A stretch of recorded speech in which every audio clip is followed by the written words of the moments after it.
പറ്റുമെങ്കിൽ നിങ്ങൾക്കൊന്ന് ട്രൈ ചെയ്ത് നോക്കാം. നമുക്കൊന്നൊരു ചെറിയൊരു പാട്ട് ഫ്ലൂട്ടിൽ പഠിക്കാം. അപ്പോൾ ഒന്ന് ശ്രമിച്ച് നോക്കുക, പറ്റുമോ ഇല്ലയോ എന്നൊന്ന് ശ്രമിച്ച് നോക്കുക. ആദ്യം എല്ലാ ഹോളും ഇതേപോലെ അടച്ചു പിടിക്കണം. എന്നിട്ട്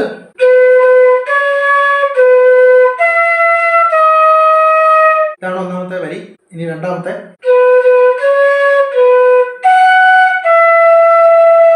അടുത്ത മൂന്നാമത്തെ വരി.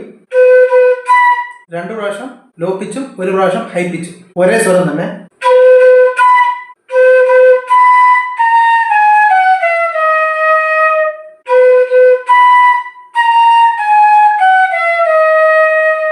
ഈ ലാസ്റ്റ് ലൈൻ.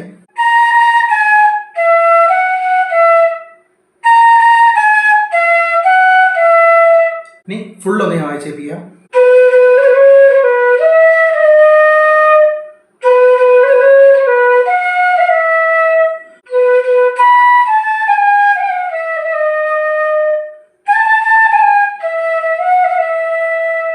അപ്പോൾ ഒന്ന് ശ്രമിച്ചു നോക്കുക.